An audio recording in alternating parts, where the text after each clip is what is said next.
Welcome to the Wisdom Check by Tabletop to Keyboard. This is going to be our bi-weekly podcast where we discuss things such as Dungeons and Dragons. Actually, I think maybe we need to turn up my mic a little bit, guys. How about some more game? This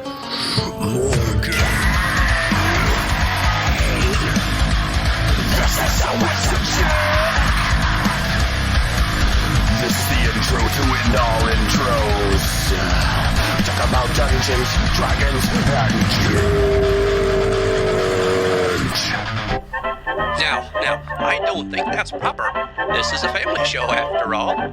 This is the intro we can use, fellas. It's good, clean fun for everyone. Welcome to the Wisdom Check, where we have wholesome conversations about the dilemmas we face every day. Nah, hold on a second. I got your intro right here. Yeah, that's better. Welcome to the Wisdom Check. Well, I'm right, just wrong. We're gonna have guests on to talk about it. It's gonna be awesome. Because I said so. He is right. He did say so. I don't know. Is surf music the best music for a podcast about D&D? Fuck yeah. Okay. This just in, nobody can agree on our intro for this podcast. So we're just going to start. Welcome to the Wisdom Check. Roll for initiative. Fuck. A 1. It's like every time. Hey, welcome back to part 2 of our June 3rd broadcast of the Wisdom Check with DM Chuck from Defenders of Cobalt. If you missed the previous episode, we talked extensively about 4th edition and its impacts on the gaming world and what we liked, what we didn't like, and just all the controversies that come with it. And now we're getting into our second topic, so enjoy as we talk about what it is to play evil characters. Well, we've had a Time good and energy chat worth with it. Thori. Our other topic was one I'm actually rather excited to talk about, so I'm kind of chomping at the bit to get to it, and that was how to do evil characters in a game. I'm Right. really A lot confused of by do's this and don'ts. topic. I'm really confused by this topic because I wasn't sure there was other options. So I was like, wait, they want to talk about evil characters. I'm like, isn't there? Aren't They're most all- of them kind of? All right, Yeah. maybe. There's a different alignment besides murder hobo. Yeah, yeah, So- there is. It's a fine line. No, you guys asked me for some topics, and I right now in DM Alex's game, I am playing an evil tiefling warlock, and I am just being like, what was the most edgelord character I can make? And so, evil tiefling warlock. I'm I'm going with my patron is Asmodeus himself. Like I went hard in that direction, and he's so fun to play. Now, was the rest of the party evil? No, Okay. I've got we've got a good array. So my buddy Jake, he is playing a step up on the evil. I'm playing neutral evil, and he's playing lawful evil, and he's a lawful evil rogue / bard. We got one of them that's flat dead in the neutral territory. One of them that's chaotic good, and we got a paladin who is, or is he a cleric who's full on lawful good. And so it's such a fun dynamic to have, such a wide array of alignment. So it's working in your game. It's working. Well, we're all really good friends, and we're all very, very clearly like we're not out to make each other have a not good time. Mhm. But we definitely appreciate the ability. Him being really good makes it easier for me to contrast being bad, or Sure, me yeah, right. doing something horrible gives him the opportunity to step in and really be a hero in situations. Mhm. Right. And that is exactly one of the things that I've never understood, I guess, about people that are like no evil characters, period. I'm like, well, why not? Like, it gives Yeah. you that opportunity to be that there's various shades of gray in there, help your lawful good players get to be lawful good. Like, it doesn't have to end in player character death. And I think that's where people's brain goes, is my party's going to fight, and then one of them's going to end up killing the other, and it's going to be all over. And it doesn't have to be that way. And maybe with more experienced players, you don't get that result. Yeah. So That's where it is. I wouldn't advise it maybe for brand new players, but I think like once you got some games under your belt, like you can really start to figure out ways to develop inter-party relations between characters that don't have to end in death or not playing your character fully. Like and that's something that's consistent with characters in general, right? All characters, you have to consider how they get along with the party, what they're there to do, how they operate. But with an evil character, those decision points are crazy important because if you get that wrong, the whole thing just falls. Yeah. You know, I mean, that's the important thing. Yeah, you got to get the character points, but the same thing, you also got to consider everyone else at the table is a person. They have all the same emotions that you have. So it's very much, I want to play an evil character, but at the same time, I want to have fun with my friends. So, you know, sometimes I don't do things as hard as I could, but that's because I know it could cause extra conflict in the party. So I think it's definitely do you as long as it lets the game move forward. And that's the same thing with any rule. Like, it's what my character would do as a shitty argument. Ding. It's, you know, it's what my character would do within reason in the name of having fun with your friends. That's where it's at. And, you know, when I sat down, I wrote out, actually, I found a piece of art out there on the internet of this like tiefling knight sitting there really defeated looking in this heavy armor with a big ass sword. I'm like, that looks fucking great. I need to find who made that and I need to give him some props. But, you know, that was fucking years ago. And I saw that. And so I wrote the story for that warlock and it became my character Morthos. And then so when it was time for in DM Alex's game for us to sit down and make characters, I'm like, all right, here's what I got. He's evil. Are you okay with this? And so he and I sat down and we had a good talk about how that's going to look. And I love this piece of advice he gave me. And I think it's a great piece of advice for anyone wanting to play an evil character. And it's, you don't brush your teeth evil. You're evil, but you're not evil in everything you do. Right. You know, you're still playing a person, you know, within reason. You know, if you're playing a complete fucking monster sociopath, that's another thing, right? But if you're playing a person who's just selfish, evilly aligned, you know, you're not going to brush your teeth evil. You're not going to take a shit evil. You're going to do normal people stuff. And when it's time to, you know, time for snap decisions, that's where your evil can come out. Right. I think of the now infamous Colossus line from Deadpool, right? You got 5 moments that make you a hero, right? I guess that's five defining moments. Everything else, you're just a person. There's those 5 times during your story where you're going to make a decision that determines whether you're a hero or a villain. Right. That's great. Yeah, I mean, absolutely. I think that's the exact same point we're making. You know, you got to have friends in the party. My character has friends who are the other party members, even if, you know, the fucking cleric, we argue all the time. Yeah. Right.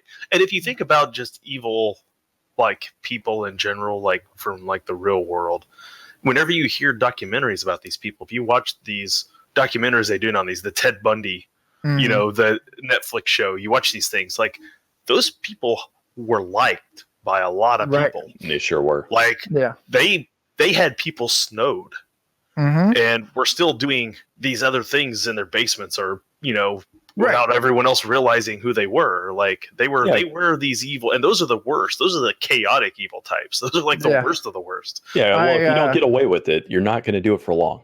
You know, so that's something. I don't mean to cut you off here, but we were reading an article earlier today that was linked to us by Neil Litherland, called 5 Tips for Playing a Better Evil Character. I'll go ahead and link that in the chat for y'all, because I'd like to give this guy props, because he had some really good things he was talking about. And one of those was what we just said there is, you know, how do you remain at large? You know, because it just doesn't work if you're just out there in people's spaces being crazy. I think one of the big things he talks about is, what's your motivation? And so, like, you're right, you don't shit evil, but you do things evil. You know, like you have goals that don't necessarily have to buck the party. Because I find that chaotic is often more the problem than evil. Oh yeah. Oh, absolutely. Like if you want to talk about what's more disruptive in a game, chaotic can get out of hand way before evil does. In my opinion. Yeah, lawful evil Absolutely. seems to work pretty well. Yeah. There's a code, there's some kind of system to it. You know why they're evil and what flavor they're evil. Yeah. The chaotic evil is just like, I feel like murdering. Right. Yeah. Why? I think people that play chaotic evil and gravitate towards that, it's just they've got other issues. They're not in the right mind frame to play a game at a table with other people and ensure that everyone has a fun time. It leans heavily towards instant gratification. Yeah, absolutely. It leans heavily towards the instigator. I don't care what the story is. I don't care what the rules are. Like, this is me. I'm gonna steamroll these social situations with this stuff and twirl my mustache and rain hellfire. And watch it burn. Watch it burn to the ground. Right. Yeah, they make okay villains. I wouldn't even say great villains, but they don't seem like PC alignments. But because I think that character knows he's evil, right? Yeah. And he knows he's evil, and like you said, how is this person going to get away? There's very few characters that have done it well. Like very few. Like if you look through media, like the Joker. Like the Joker is like your prime example. Like he's good. Like he's like the best chaotic evil example you got. And then after that, it's a bunch of lawful evil people. After that, like it's hard to do. Yeah, I think it's important for a character to not necessarily realize they're evil. Like, they are evil. The things they do categorize as evil. Right. But I don't think anybody thinks they're the villain. No. My character, he's very selfish. He's very, I want what I want, and I want people to like me. And he's got a temper. And his temper is where a lot of his evil acts come from. But if you ask the small people and stuff around him, they fucking love him. Like, I've worked really hard, and I've made Alex work really hard on cultivating relationships with the NPCs in the area. In the game, we have this wizard's tower we're kind of based out of. And I made him I'm going through and I'm going to visit every farm in the territory that, we kind of oversee. And I'm going to bribe the shit out of him. I'm going to just give him fucking money. And then I'm going to legitimately help them. What do you need? How can I get what you need? There was a war that happened nearby, and I went out of the way for my character, and I took in refugees. I paid people to come and build a wall around my tower. It's just, I want fucking people to like my character. You're going to fucking like the shit out of me. Now, is that to a goal? You're trying to get them to like you so that something? It's protection, I think. I looked at how would this play? It's insecurity. He wants people to like him. He doesn't think people are going to like him, so he bribes and he lies and he cheats them into liking him. And then also it gives him a nice buffer. So if he does lash out, people are willing to look over it. In the town we left, and we kind of left the town because of this. I destroyed the mayor's mansion. I blew it up. And then I burnt a tavern down because the people in the tavern crossed the party and kind of hurt one of our NPC friends or something like that. Right. So, and I think there's always story elements like that, things that don't go right for the party. Yeah. You're just a party member. The paladin's up there trying to negotiate. Yeah. Things go south. He doesn't get what he wants out of the deal. Everyone comes back bummed. You're we'll get it at the next place, and they all start down the road. And that's when the evil character turns back around. I'll be with you in a moment, guys. Yeah. Just gets it done. It comes back, and the party leaves town and never realizes the bar burned down 20 minutes later. It's when I destroyed the mayor's mansion, it was exactly that. They didn't fucking know that because I got Tiefling Warlock 5th edition Mask of Many Faces, so I'm always someone else.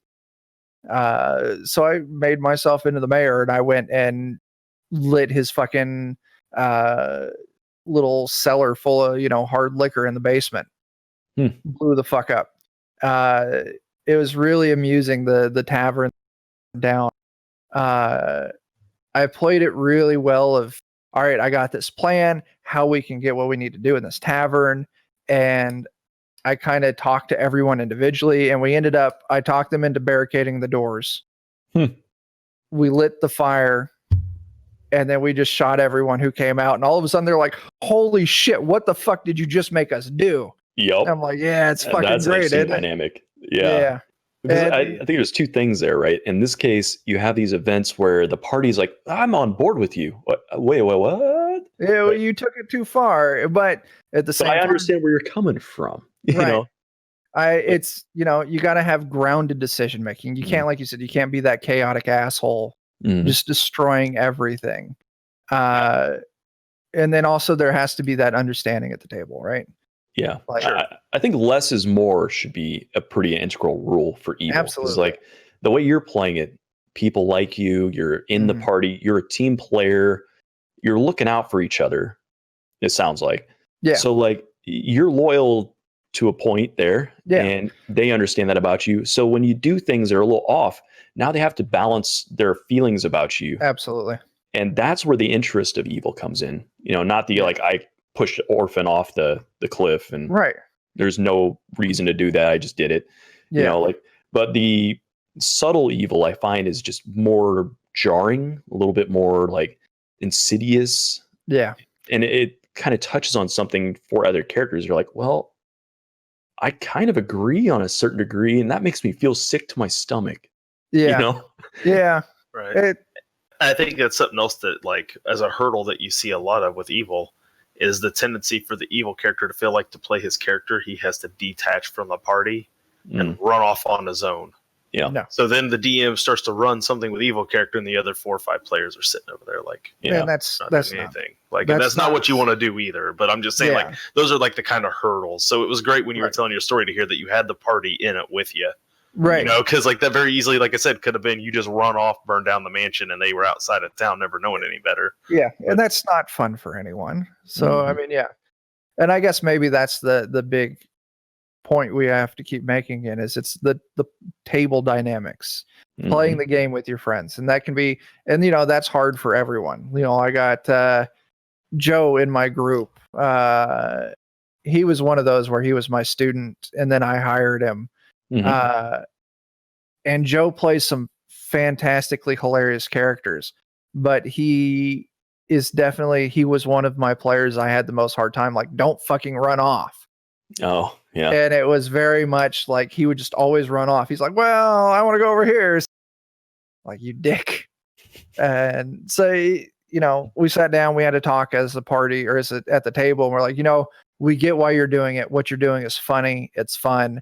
But then we have to take time to pause what we're doing over here, resolve what you're doing.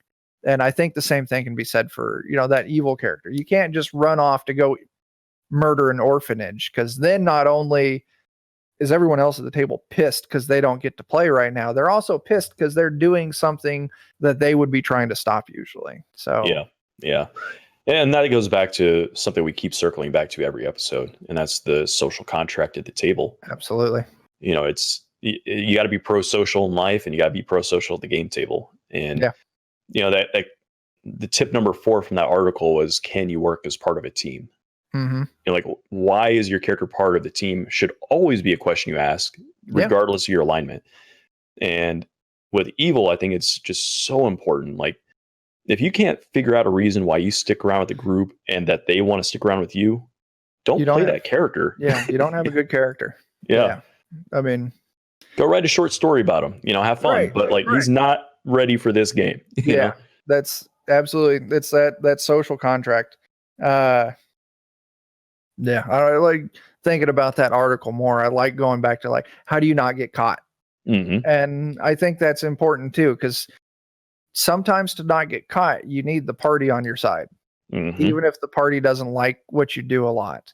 So, I could definitely see it, like Dan, who plays the cleric, the lawful good dwarven cleric. He keeps saving my character. And it's absolutely hilarious because he complains the entire time, like, I don't know why the fuck I'm saving this guy.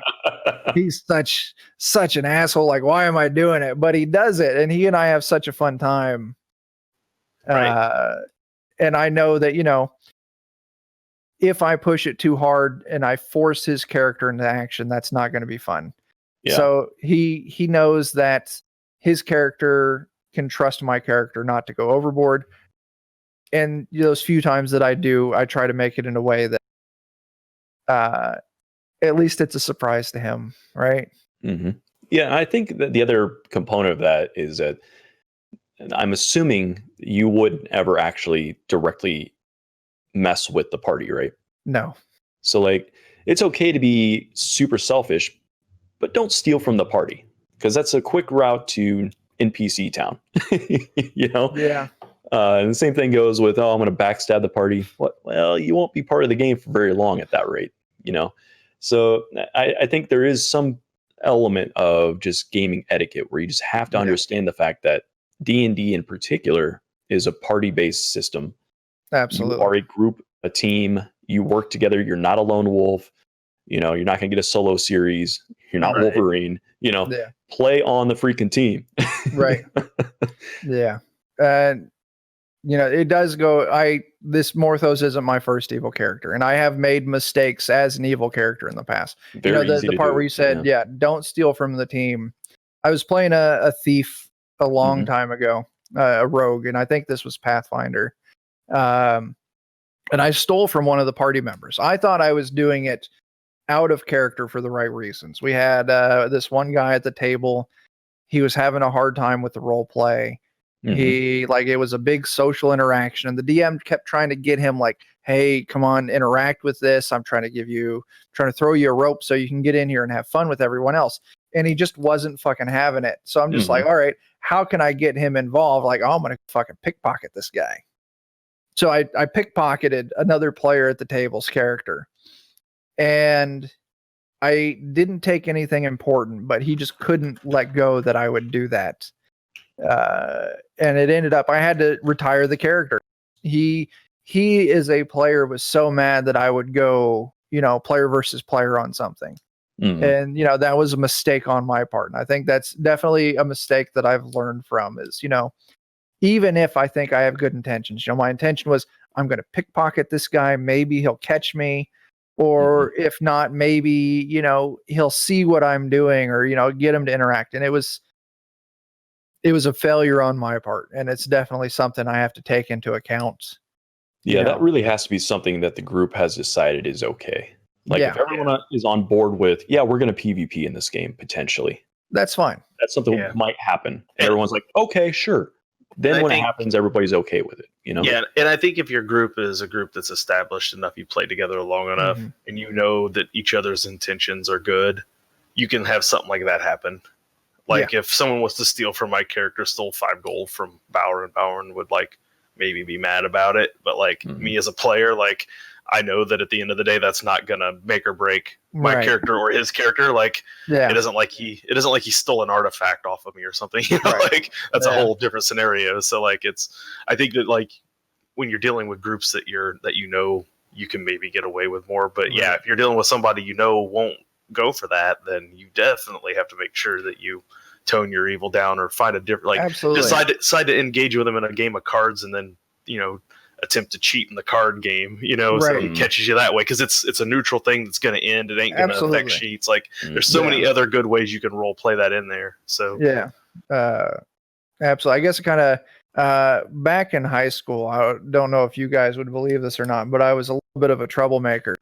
And there's this one teacher I had, and I fucking hated this person. It wasn't founded in anything, just teenage angst on my part.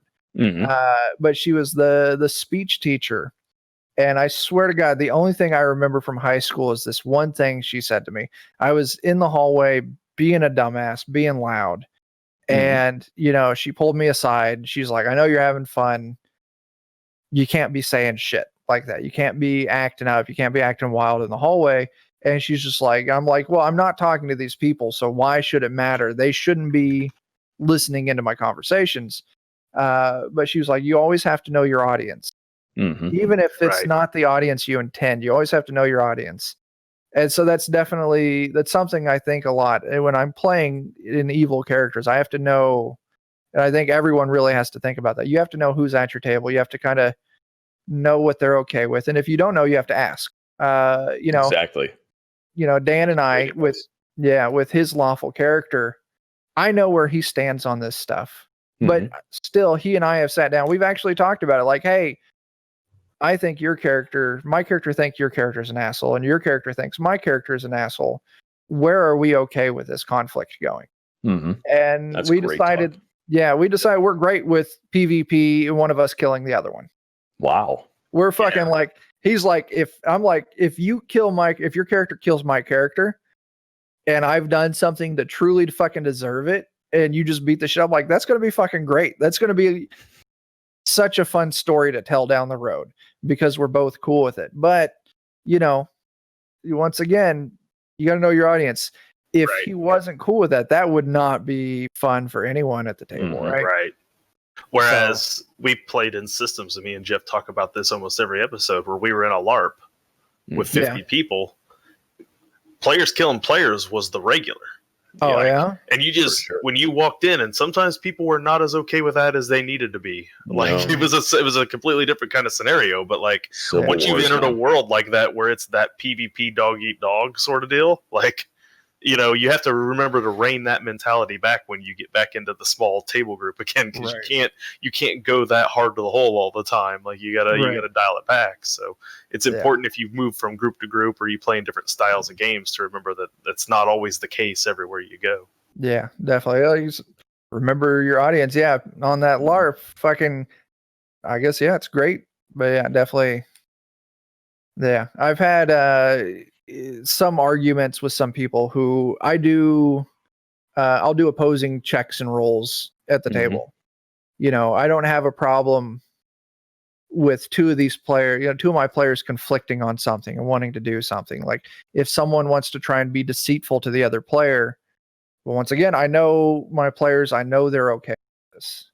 But I've told other people about it, and they're like, you shouldn't do that. That's how you get people mad at each other. I'm like, yes, you're right, except for right now, because it's me and I'm always right, which means you're wrong.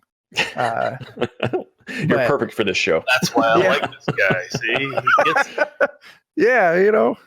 So I hate to subtly interrupt here, but I am failing a bladder check, so I'm going to step away for a moment. You guys keep chatting. I'll be right back.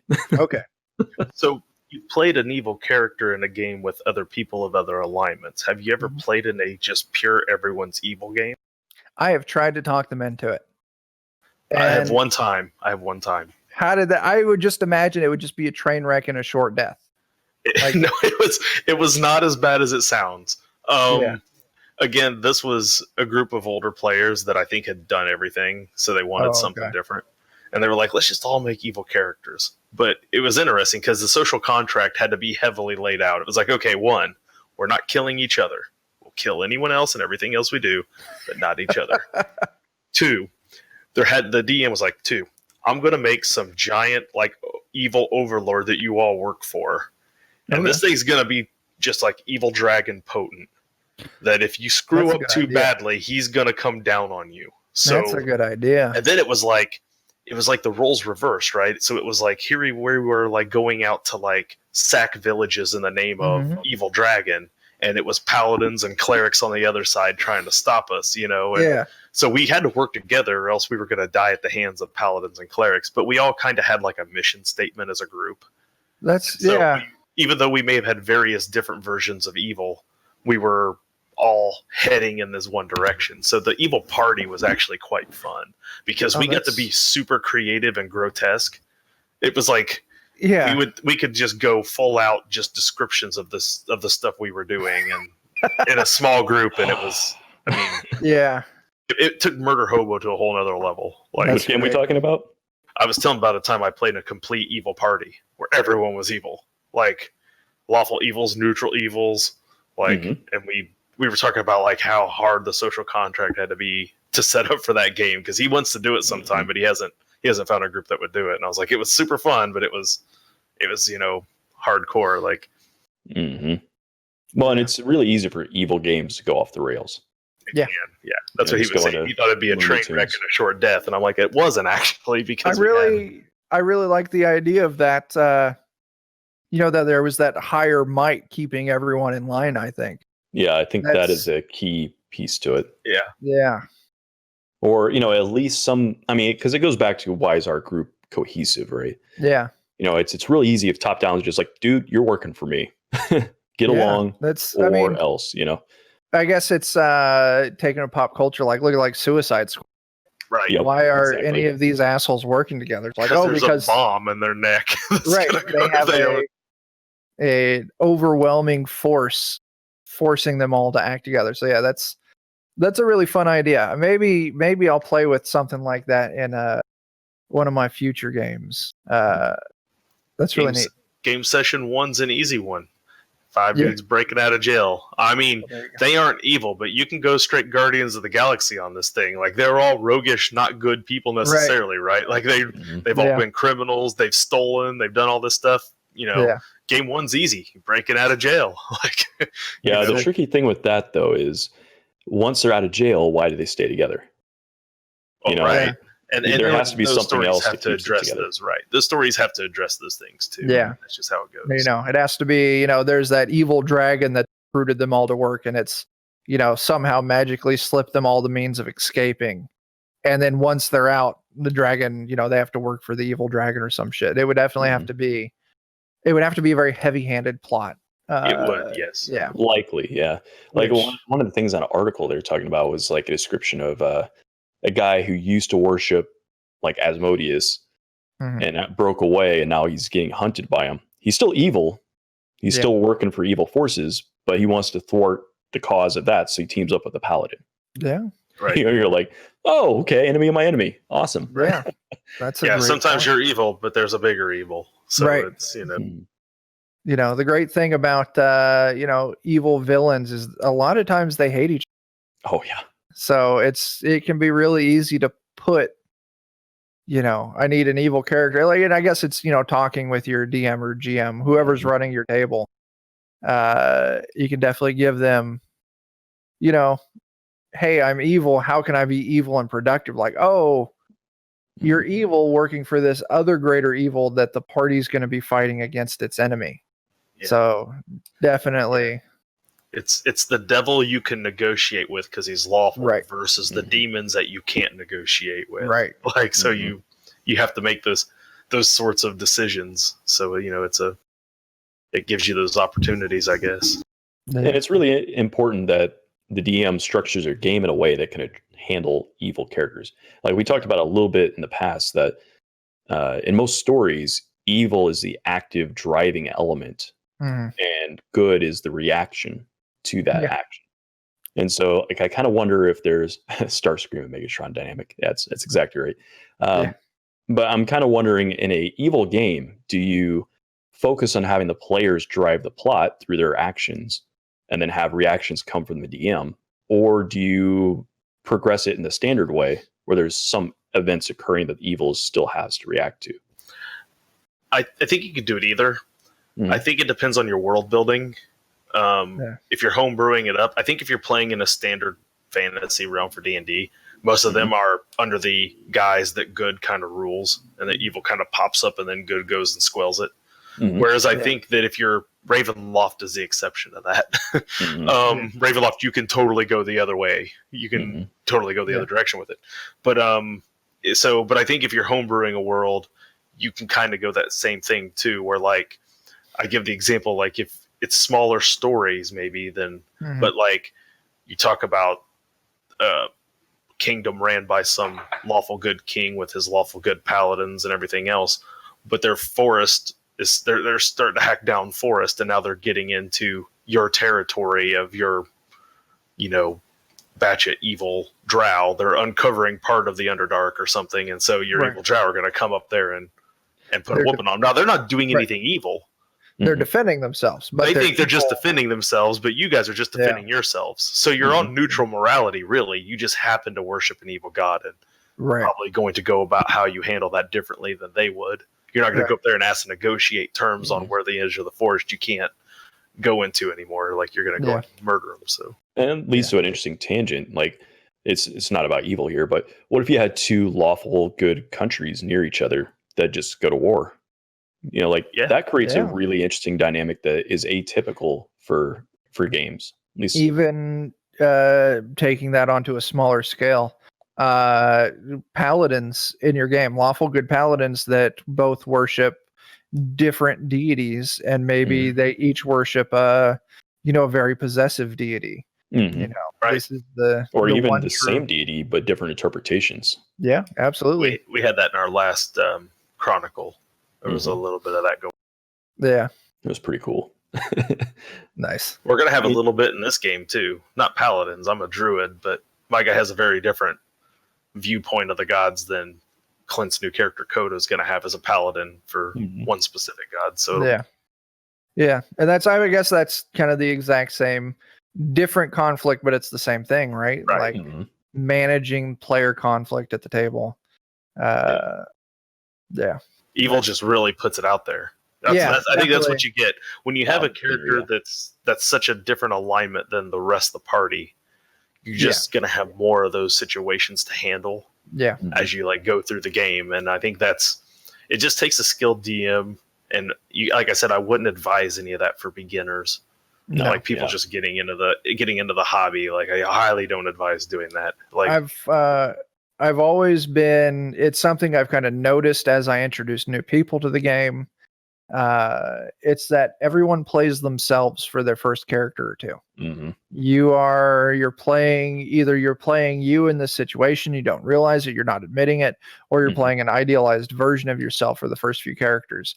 So definitely, if you got a group of people all doing that and someone's trying to be an asshole, they can see it as very, Very very personal. yeah, like you are not attacking my character, you're attacking me because this character is me.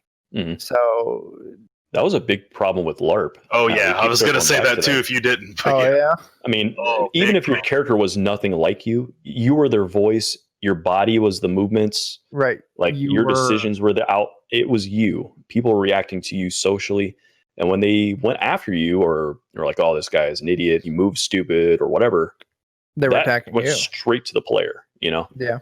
It's very difficult for people to keep those things separate. Jazz is bringing up that random character generation, like Dungeon Crawl Classics or something like that, actually helps with that because you have no emotional attachment to that character till after Game 0, after the Absolutely true. funnel. It's a good point. I'm a big fan of random character generation. This last campaign that I just wrapped up, I feel kind of bad about it because it's the one we were doing before we went into the 4th edition. It was a sandbox style game. I put too much shit in there. I overwhelmed myself story wise. I'm a big fan of magic items and giving them out, and I gave out way too many of them, so I just couldn't challenge anyone. A lot of it's my fault. I try to give a very open world, and I just kind of fucked myself over. So I'm like, hey, 4th edition, we're gonna play that. I'm not going back. Fuck, I lost my goddamn point. Let me look at what Jalzam said. Oh, anyway, for that game, what I did is I did 3d6 down the line for character generation. And if you didn't get 215s, you can start over again. But my plan for that was, in that situation, I wanted people to play something different. The past few games I had ran for this group of people, they all kind of played the same thing. And it's just like, I understand you guys have fun. These other classes are fun too. So 3d6 down the line, like, oh, you can't play that, that paladin because your fucking charisma's an 8. So you better pick something else. So it was definitely, by not even getting to do stat assignment after you have the bad numbers. No, it's down the line. Stuck. Yeah. It's interesting. Honestly, a lot of times if I have to make a character, I'll still do that. I just, I'm going to have fun playing whatever I'm going to play. It's almost like exploring who your character is. It's like you're on a journey just as you're making the character itself. Yeah.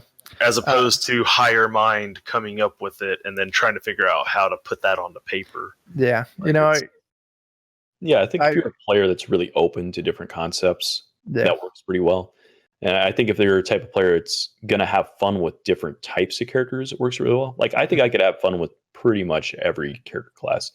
But I definitely know there are certain players that are very specific in what they enjoy and what they really don't enjoy. Yeah. You know? Once again, I think, it's a knowing your audience, the social contract at the table. I know my players are going to be open to the idea of random character generation. Right. And I know that they're going to trust me that I'm going to take care of them in game to make sure that they still have a fun time and that this character they make is functionable. Zweihander talking back with what Jowzam did. Character generation in Zweihander is fucking amazing. Yeah. What did they do? It's if you ever get a chance, the book's like 600 pages. It's fucking huge, man. I know how that goes. But it's all just T100 generation. In the game, I played Kozel. You roll your age, you roll your weight, you roll your this, you roll your that, you roll your stats. You roll your occupation. And then there you roll on that occupation again, and it gives you like your sub occupation. And games like that, I think, really help you detach a little bit, help you play something new. I didn't think I was going to play a 74-year-old, old fucking forest hippie who loves eating mushrooms. But that's what you got. That's what I got, and it was a fucking blast. It was so fun. For Dungeon Crawl Classics, for instance, are you going to let them roll an alignment random? Is it part of the roll? I made them roll alignment, yeah. I was going to say, I couldn't remember if it was... I watched you do character generation with your guys. You actually did it live on stream, so I actually watched some of it. But I couldn't remember if alignment was something you rolled or if they still... I think by the books, I don't think it is. And I don't think it's really important until you get a class. But I said, fuck you guys, we're rolling alignment. So they rolled a D6, and, if it was a 1 or 2, you were lawful. If it was a 3 or 4, you were neutral. 5 or 6, you were chaotic. So and do it again for the other side, right? No, there's just one side in Dungeon Crawl Classics. Oh, it's just lawful, neutral, chaotic. That's all of it. So bare bones, I didn't even think about good and evil back then. It was just lawful, chaotic, and neutral. Well, it goes back to if you he does the Elric of Melnibourne, I don't know how to pronounce it. He does a lot of old sword and sorcery kind of pulp novel stuff. And his stuff, it's all law versus chaos. I really like the Prince Coram series, where literally the antagonist of the story is fighting against the gods of chaos, or the protagonist, I'm sorry. The main dude in the fucking book, he's fighting against the gods of chaos in the name of the gods of law. And so it really ties back to that old school, style of sword and sorcery, being evil, but being where are you at in this way as far as civilization goes. So it's more of the Conan take of things. Oh yeah, definitely. Now, in chat, Bislab here was saying that it's actually important alignment for clerical healing. It absolutely is. The numbers of degrees separated you are from your alignment of the person you're trying to heal to the person doing the healing actually makes it harder. It does make it harder. In Dungeon Crawl Classics, if you heal someone of an opposing alignment, you earn disfavor with your deity. And it makes it more difficult to do what you're going to do. I would have to look at the specific spells. I don't know if you do more or less healing, but I know spell casting for both wizards and clerics in Dungeon Crawl Classics, it is always a D20 check. Generally, it's a D20 check. Dungeon Crawl Classics uses the funky dice, and it has a sliding bar. So there's a chance you could be rolling a D16 or a D24, but it's always that D20. So as a cleric, as you piss off your god, your critical failure range goes from a 1 to a 2 to a 3, and it expands, and it makes casting more treacherous for you. You can get disfavor for your god. You might have to go through and make sacrifices or go through trials to get that favor back. I like that. So I would have to look up the specific rule, but as a cleric, if I'm lawful and you're chaotic and I heal you, I just pissed my god off. There's a mechanic tied. There's a punishment for me for doing that. So absolutely, once you get into the class, it fucking matters a lot. At level 0 as a peasant, it doesn't. There's no. I actually roleplayed that one time in a 3rd ed game too. There was no mechanic tied to it. I just did it. Oh yeah, so, like I can't heal you. Yeah, I was a paladin, and we went into this dungeon, and there was vampires and stuff, and they were wanting to grave rob and do this other stuff. I'm like, if you rust in there and grave rob, I can't heal you.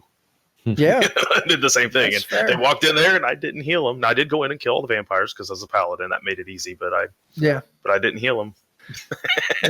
And that's really fun, and I like character stuff like that.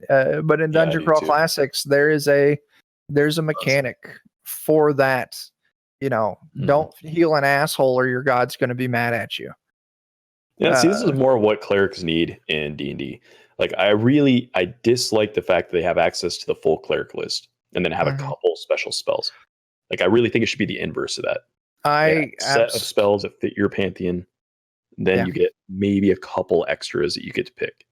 I agree. And they try and give you a direction by giving you your domain spells. But I had a player in a game who was playing a cleric, playing a good cleric, and his fallback was inflict wounds. And he was having just a lot of fun with it. So I'm like, I'm not gonna stop him on this. It's not breaking the game or causing anyone else discomfort at the table. But it just bothered me, like, thematically, why the fuck are you casting inflict wounds? Right. Yeah. That does not fit a lawful good cleric at all thematically. So I agree with that in a point. Like, I would really enjoy it. When it was sold in D&D Next, these clerics pick, whatever domain you have, and it's like playing a completely different class, and it didn't deliver in the way I was hoping for. Yeah, it needs to be more emphasized. I think it's interesting if you go back, like, because we're talking about Dungeon Crawl Classics a little bit. Like, that system is ancient. Yeah, and you look at that system, and if you go through Dungeons and Dragons over the years, you can see where things that are in 5th ed get their origin from those early systems. Yeah. But what they've done over time is they've gutted that system a bit and left in the fluff, right? Like 2nd ed, it was like, oh, if a paladin does this, his god will make him a fighter for a while. Until he does something. He finds a cleric of 8th level and a tones. It's in 5th edition, they very clearly put out that your casting is not dependent on your deity. Yeah. They've gutted them over time. They've gutted it more and more to where paladins don't even worship a fucking deity. You have an oath. You have a motto you live by, and that's where you get your fucking power from. Yeah. You can pick a deity. You can. You can pick and claim that where it comes from, but you don't have to. So can a rogue, Right, so can a rogue or a fighter, Yeah, but I mean, cleric who earns disfavor from their god, there's no mechanical punishment. You still have all your fucking spells. You're just as good at it as you were before. And I think there should be a mechanical punishment. Amazingly enough, the warlock is the most likely to interfere with their own, source. Is it? I don't think it is. I think the warlock is the same boat. Is it? It's once the power's given, there's no tool in there to take shit away. The cleric, it actually has one, but it's only if you remove alignment. If you switch alignment, then you lose. Because they're like 2 of the cleric abilities in 5th ed is directly like divine intervention. Your god literally comes down and does something. So it's it's a little more tied to that. But if you make alignment changes, your god eventually is just like, I'm not helping you anymore. But there's no mechanic in 5th edition for outlining the mechanic of alignment change. Right. Yeah. Right. No, we discussed this a few wisdom checks back. We had a discussion about alignment and how number one. Yeah, actually, the very first episode of Wisdom Check. Yeah, we talked a lot about that. Yeah, I don't know. I don't, as a DM, I'm not a big enforcer of alignment. Mhm. I'm a more enforcer of personality and staying consistent with your characters. Mhm. You know, is this lawful evil, lawful good? I don't give a shit. Is this what your character would do, and would your character react to these situations consistently? Right. Right there Yeah. with you, buddy. Yeah. My only thing is like if you're doing something consistently with that character, it falls into one of those 9 categories. Yeah. You know, you are those things. Like you said, you're not Maybe. evil when you brush your teeth, Yeah. but you're most of the time you're gonna be one of those things by the time you're done. Like it's Yeah. gonna fall. I mean, the Colossus said those 5 moments are Right. There's those 5 moments. should be defined by your alignments. I don't know. There's some alignments that are kind of, sometimes 9 isn't enough, I guess. Mhm. There's always, I played another thief a long fucking time ago where I was a thief. I stole things. I took property from other people Mhm. for financial gain, but I did it for a reason that wasn't evil. Mhm. And so Alex was DMing this. Generally, if I'm a player, Alex is my DM. Mhm. That's the problem he has with being my brother-in-law, is I can force him to DM games for me. But I sat down with him. I'm like, all right, here's my fucking character. I'm a thief. Here's why I'm doing it. Mhm. The why is almost good, but the what is definitely evil. And Mhm. so we're like, all right, you got to be chaotic neutral. Like, and I don't know if chaotic neutral was the best fit because I behaved Mm. in a predictable way. Yeah. I did not act according to law. So that's what we said. You're breaking the law, so you can't be lawful. And I'm like, I don't know if that's entirely accurate because I have my own moral, personal compass I'm following. It sounds like you're So- playing chaotic good. It could have been, That's where I would have put you as chaotic good. but yeah, like I Yes. was. I mean, even your real chaotic characters typically have some sort of code they follow. Like, Yeah. But this getting is back why to my how you play argument's right. evil. But this is getting back to like when you're gonna play chaotic evil, or you're gonna play these other things. Like you said, you're not evil every minute of the day. Right. That's You're evil. You're evil when things matter the most. Yeah. And that's really what it boils down to: is what are you when it matters the most? And I think that's how you have to approach those kinds of things. Like, Yeah. and that's where I get a little frustrated with people when it comes to alignment, is that they want to be alignment. They're alignment when it's easy, and then when things become hard, then they want to throw alignment out the window and not have accountability for what they've been throughout the whole thing. Like you said, consistency, in my opinion, matters. And and what I like about those titles for that is that it helps you as a DM hold those players consistent to what they've been. Yeah. Like as you go, because sometimes players will, if you can give them an inch, they'll take a mile. Absolutely. So you sometimes have to hold them back into what they've been. Yeah. I mean, I guess that's another great point. It kind of, know your audience once again. So yeah, definitely being able to say like 80% of this game, you've behaved in this fashion, but now in this moment of duress, in this moment of, where you can see great potential gain, you're doing something fucking wild. Mhm. I guess the chart's definitely good. Like this is the box you need to be operating in. Yeah, I think though that like the alignment system doesn't encapsulate what we're talking about. We're talking about what are your motivations? Yeah. What is your personality? What are your character flaws? What things are your code? Alignment kind of touches on some of those. Yeah. It kind of shares a little bit of the same space, but it definitely doesn't occupy the whole totality of that. No. I mean, And oftentimes it boxes you in, which is what I say in People- episode 1. There you go. Yeah. People are complicated things. I mean, like even, the 3 of us sitting here, we could all tell each other what our personal alignment is, but I can't guarantee if put under a certain stressful situation, I wouldn't act against that. Right.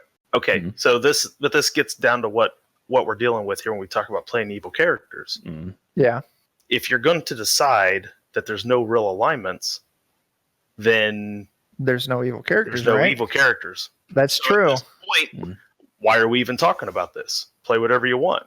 That's true. You're not evil. You're only evil if somebody at a higher level decides that you're evil. And those things in D&D fantasy games are typically depicted by the gods or your DM. Your DM, as the gods, comes down onto the plane and says, here's what the rules are. And if you break these, you're chaotic. If you do these things, you're evil. Because that's what we've decided. Your morality comes from, and that's what you see in fantasy games, is it's dictated by religions a lot. More so than kings or anyone else. Yeah. Our chat's bringing up, Vizlab in particular, that something we kind of touched on earlier, that, a good villain doesn't think he's evil. Yeah. Or a villain. I think the best ones, that's true. Yeah. Well, that's why I said a good one. Or like an example he's given down here is if your culture believes that the highest honor for the dead is to be consumed by their, other fellows, is that evil? Yeah. I mean, that's a great question. That's definitely, people far better paid and far smarter than us have had that conversation, but that's true. As a kid, I used to love watching Discovery Channel, and there was, some tribe off somewhere. I don't remember where at, and I don't want to, being offensive to their culture, but they did practice cannibalism, and it was a celebrated and rejoiced thing when the honored dead, when they died, we fucking ate grandma, and it was so that way we could take in her essence and she would always be there with us. So that's a good point. Right. It's always the three of us. Alignment's always a cultural thing, is I guess what it boils down to. So, unless you're going to completely wipe culture off the map in your game, it's really hard to not put things back into those boxes in some way, shape, or form. Like, you can say Robin Hood's chaotic good, but at the day he's a bandit stealing from people. So he's only good from Robin Hood's perspective. Absolutely. If you're just a loyal member of the king's people out there trying to play a guard, going home to your family every day, and you're having to deal with Robin Hood and his merry men out in the woods, he's a fucking prick. Right. He's an evil bastard. Like, it's always about those perceptions, but so it always is a matter of where you're coming from as the DM, where he's driving that part of it. Yeah, that's true. I'm following up on the same. I think Killmonger from Black Panther. Oh, yes, I fucking love that character. He was doing, in his mind, he was doing the right thing. Right. Yeah, it's hard to argue he wasn't. Yeah, I mean, absolutely. And, I couldn't make the argument that he wasn't doing the right thing. He was trying to help his people, and that's right. So, or Magneto, same kind of concept. Magneto, very similar concept. Yeah, but what I think is so cool about Killmonger is that at the end, Black Panther realizes he's right. Yeah. How he was going about it was wrong. Yep. Yeah. And that's where you define your evil from your law and your chaotic from your law. Is that, you can have good intentions, but good intentions do not make you a good character. No, you're doing something good in a really bad way. Right. And that's, in my opinion, that's where those things fit back in. So when you're wanting to make these characters of these other alignments and you want to think of how to work them into your stories, I think that's the kind of thing you have to think about. Yeah. It's not as easy as just throw a tag on there and then call it done. Or, I think you have to think about how you're going to approach this in a way that's going to be interesting enough that if something should happen to your evil character for being evil, that everyone's going to almost feel bad for you. Yeah. I mean, like those are what you have to shoot for, is that Killmonger kind of style. Right. Absolutely. I mean, yeah, you need to play someone who's almost sympathetic, I think. Yeah. And that's where Killmonger excelled at it. He was a very sympathetic and moving character. Heath Ledger's the Joker. There was no sympathy there. No. He was, like you said, I fucking love, best movie villain ever. I could watch him in that performance over and over again. It was amazing. But how would that translate to D&D? Like, you couldn't fucking do it. There's no party. The people he worked with ended up with a fucking pencil in their eye. Yep. And watching that in the movie theaters when that first came out was fucking amazing. But the reason why it works in D&D is it works in D&D if it's an NPC. Yeah, there you go.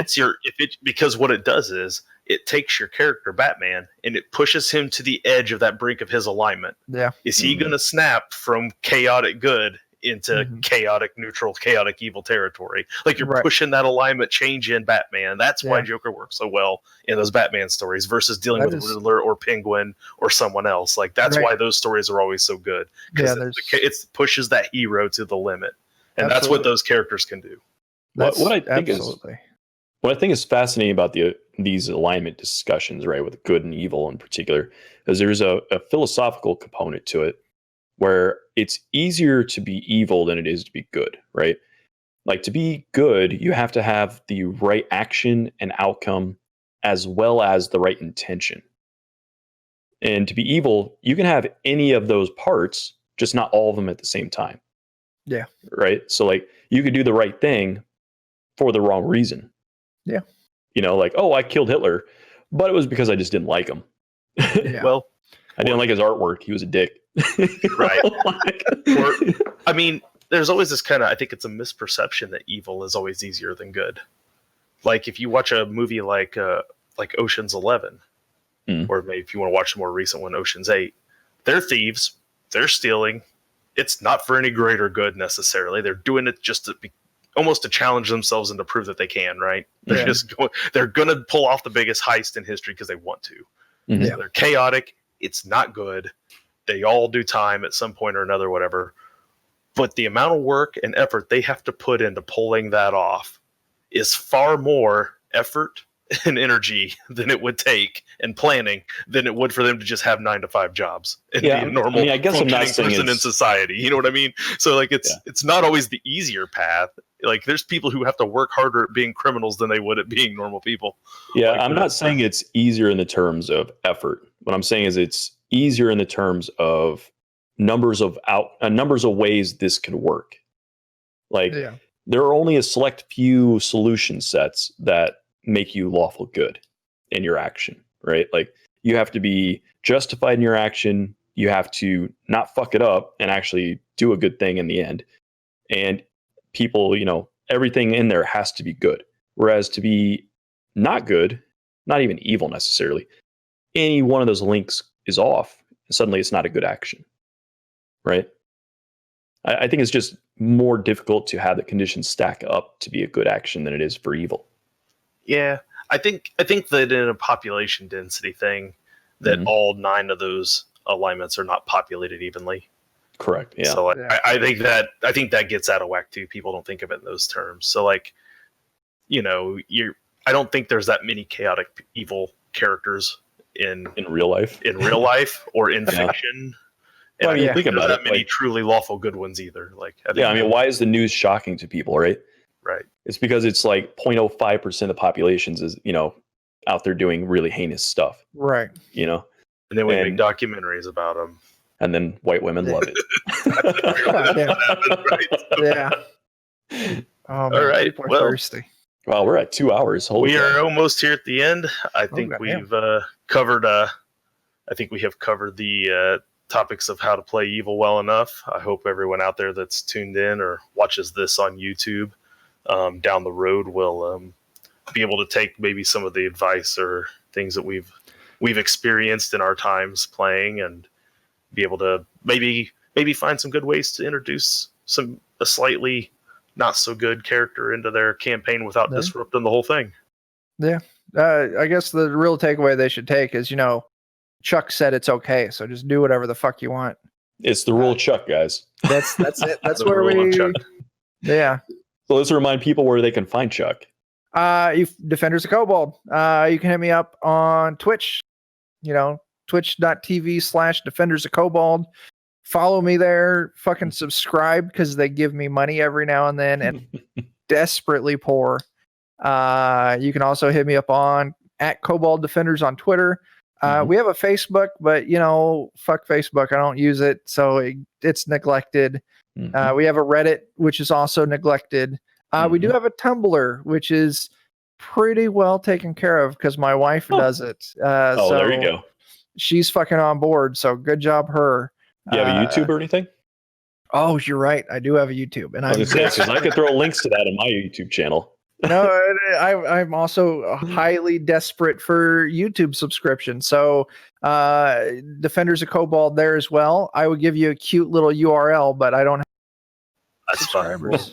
We'll find you, and when this episode hits the YouTube, I'm I'll add it sure to the description. we and can put a link apply on a it for link you. down in the description There you for go. you. So. And there you go. But if you're watching right now and you want to give Chuck a follow, like I said, down in the panels below where you're watching us right now, you'll see a Defenders of Cobalt symbol down there. You click on that, and then you won't hear me talking for the rest of the sentence. You're over there right now, and you're giving Chuck a follow, and that's what you're doing. Oh, there you go. That's great news. Hey, who's our next guest? Well, funny you should say that. You talked about how you went one day to pick up Shadowrun Mhm. and ended up with a lifelong obsession with D&D. Mhm. Well, next week we're going to talk to a guy who's currently playing some Shadowrun. It's Jay Bruce from Mod 20 Gaming, who currently on I want to say Thursday nights. I got to recheck, but I'm pretty sure it's Thursday nights. Runs a Shadowrun game on Roll20. You can find him streaming on his channel as well. So next week we'll be talking with Jay Bruce. It's going to be great. Cool. And Dustin, where can we find you and your content other than our lovely The Wisdom Check? Well, you'll find me playing Everstorm here when those games roll around. You'll find me here on the Wisdom Check, and occasionally, maybe very soon, you're going to find me playing some Elder Scrolls Online, perhaps on Plague State here on Twitch, where my guild mates are now slowly dragging me towards Elder Scrolls Online. So we'll see if I end up there or not. I haven't decided. I looked at a character builder last night, kind of trying to get an idea of where I'm going to go with that. But I also do play Arcage. I just haven't streamed it a lot because that game is dying on its last breaths. So it's been sad, but I have not been playing much lately. And then for me, I have a YouTube channel called Rain Survives. I do Let's Play series of games, usually on ludicrously hard settings. You see me playing games for the first time on those settings. So if you're a fan of somebody smashing their face into a brick wall until they eventually get through it, that's my kind of content. I do mostly Arc these days, but I started off with Fallout 4 Frost, which if you don't know about that one's real hard. And come take a look, see if you enjoy it. And we'll be around.